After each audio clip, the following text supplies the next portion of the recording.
નમસ્કાર, good morning દોસ્તો. આજે હું એક ઔષધિ લઈને આવ્યો છું, મુલેઠી. મુલેઠી ખાવાના અદ્ભુત ફાયદા છે. જેને કફ પ્રકૃતિ હોય એ મુલેઠી મૂળામાં રાખીને ચૂસે તો કફ ક્યારેય થતો નથી અને અવાજ સુંદર આવે છે. મુલેઠી ખાવાના બહુ જ ફાયદા છે.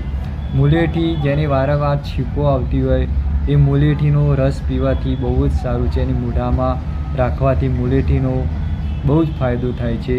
અને કફ વધારે થતો હોય એ મુલેઠીનો ચૂસે એનું લાકડું આવે છે, એને મોઢામાં રાખો તે કફને દૂર કરી દે છે અને ગળાની બધી સમસ્યાને દૂર કરે છે.